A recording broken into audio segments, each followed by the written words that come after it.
the Eternal in game. Let's go take a look.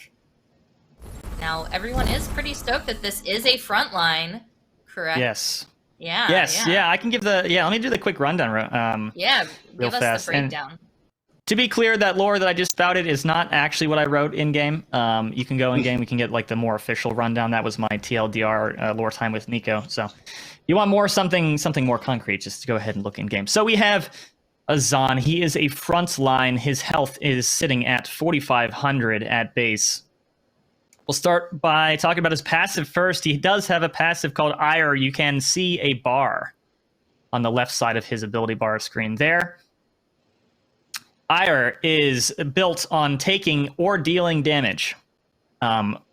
Over the course of 0 to 100% Ire, you gain a passive benefit of 0 to 20%, I believe, right now, damage reduction. So 20% damage reduction at 100% Ire, and 0% damage reduction at 0% Ire. While you are above 85% Ire, the bar will change, and you will gain a passive 12% right now damage increase. Something to keep in mind, using a basic ability above the Ire threshold will augment that ability, giving it additional benefits. And then using any of your basic abilities, which are any abilities that are not his ultimate, consumes Ire, even if you are below the threshold. So if you're sitting at 20% Ire and something costs 20% to use, you can still use it even if you don't have 20%, but regardless, it will take that 20% even if it's not above the threshold. So we can show off a little bit, taking damage, building that Ire. Guess he's got to reload real quick. We see he's now above the threshold. That provides him that damage boost. And if he were to use ability above that threshold, he gets that augment. We can go right into his weapon. His in-hand is called Judgment. We have a throwing hammer.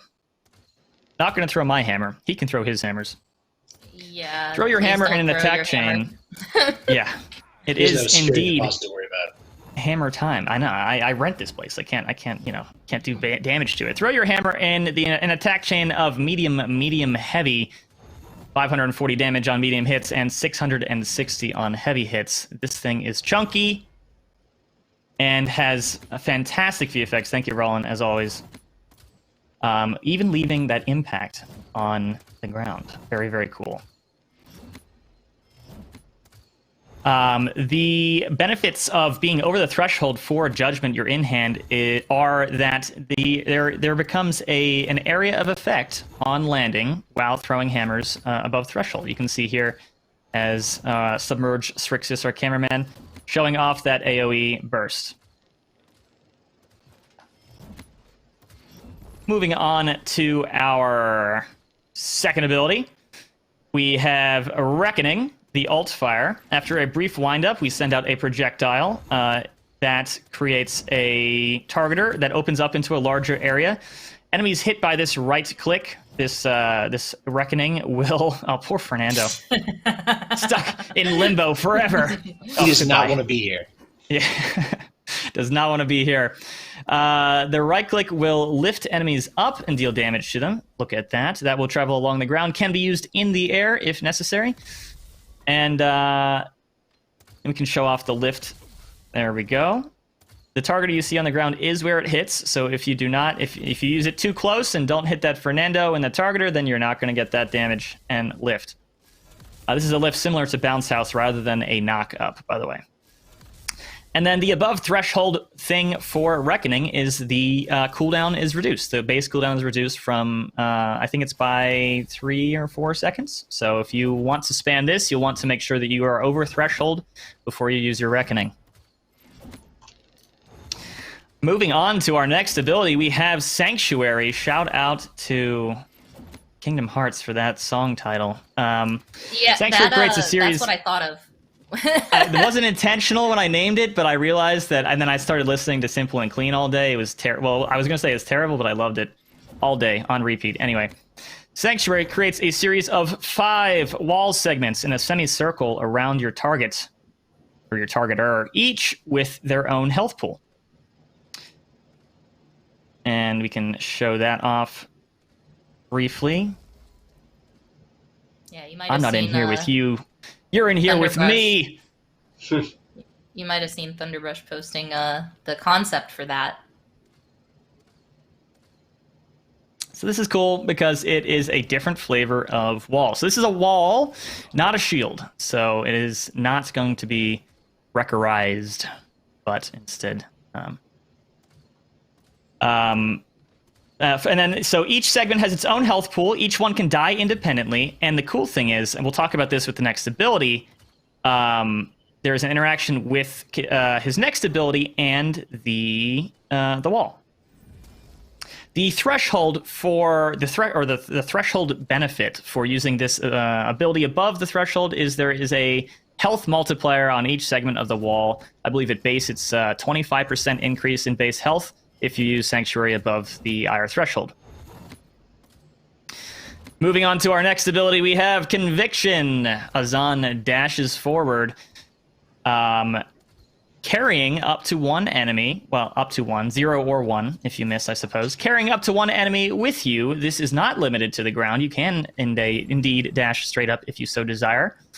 And if you happen to slam the enemy into collision, they will feel the pain. You see our cameraman showing off that verticality. So the cool thing is, so there's some extra damage and extra stun, right? Poor Cassie bot again stuck in a bad place. It's okay. Ziggs can help her out. The cool thing is there is a damage and stun associated with hello, Ojo.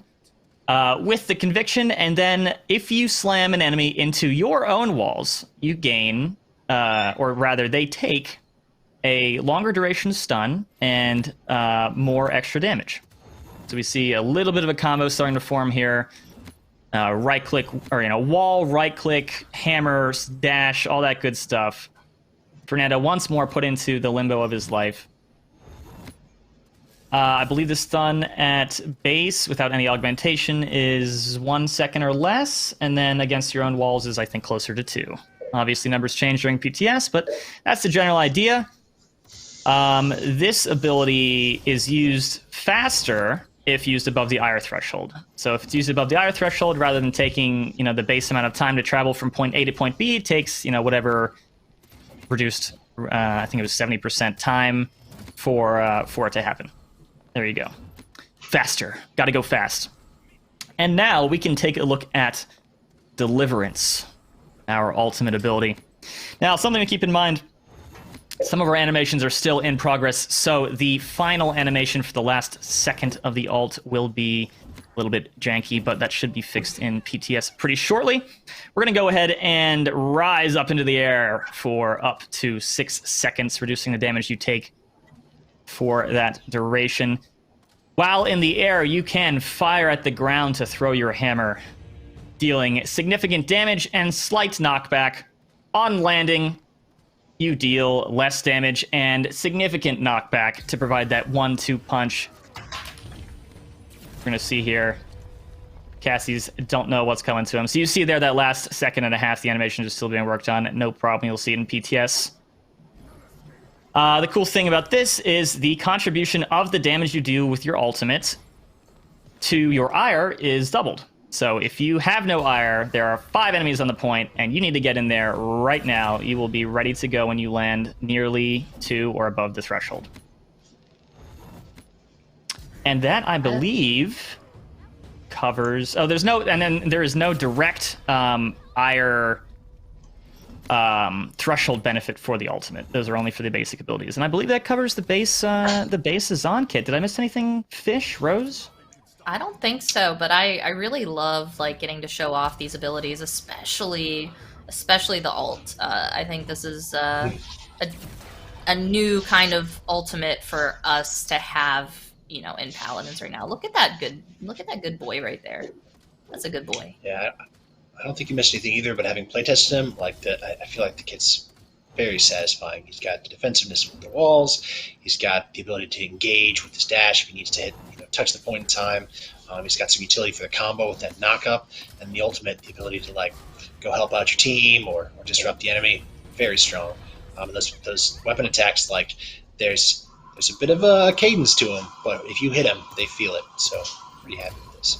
We gotta end the year, with the real banger, and this champion is absolutely a great one for the end of the year. But yeah, before we finalize, the rest of Azan and go into some of the skins here, let's have you go over just real quick, Fish, some of the Sure. talents that Azan has.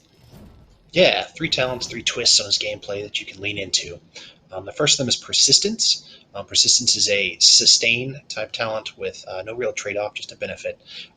If you're landing your basic attacks, your judgment, then you're going to get reduce. You're going to damage reduction that stacks or that is separate from the passive, and then you're going to have lifesteal with subsequent hits. With tempering, you're going to kind of trade off less frequent uses of your abilities for higher impact on those.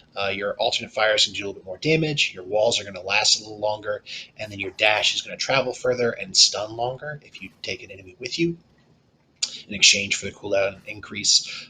For Eternal, you're kind of interacting with the passive differently, where not you don't have to be constantly hitting and being hit to keep it high. And so you're able to get more of those ire threshold benefits from your abilities, and you're going to be able to keep that damage resistance for longer. However, you lose the damage increase for that. So a little bit more of a defensive choice, trading the offense to allow you to go ire and ire with the passive. To new heights. Ire sure he's- kinda like that. On top of his game. Am I right? So yeah, let's hear some voice lines before we get into these skins. Though we gotta hear the man, the myth, the Pyre Lord talk to us, speak to us, Azaan.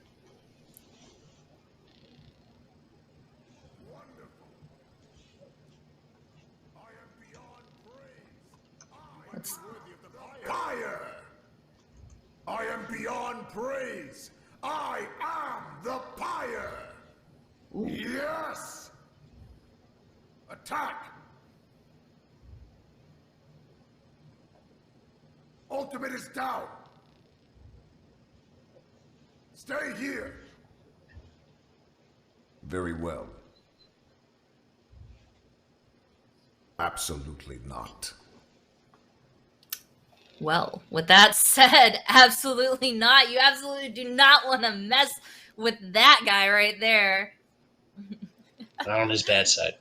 But this next the skin that we're going to be showing you here for the season pass is probably going to have a lot of our fans like ooh woo.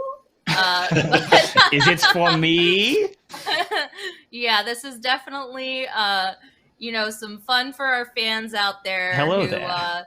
Cannot take their eyes off of Azaan. Is it just Azaan or is it hot in here? That was a good one. That was a good one. I think it might just be the pyre, This skin is lit. But yeah, this is available with the Season Pass 2021 and will become unobtainable after the end of the Season Pass 2021. So if you haven't already gotten it, now is the time so you don't miss out on Zaddy Azaan. All right. But with that being said, we also have, our other variant of the default skin, which I believe for this one, they were going for an abyssal kind of theme here with the colors, which I love. This is Kingdom's End, and Kingdom's End will be available through 300 crystals or 60,000 gold. And users with the Season Pass 2021 will instantly unlock this skin when Absolution update goes live. And yeah. Sharp. Yeah, I love purple. It's my favorite color, so definitely always love these abyssal themed skins that we've had for certain champions. But also, let's go into, of course, you're going to be able to reach level 50 mastery with Azaan and get yourself a golden Azaan. So, yeah. Ooh. I really like the way the feathers kind of complement the gold. Yeah, it's a nice hammer color as well. But yeah, I think that kind of wraps up Azaan kind of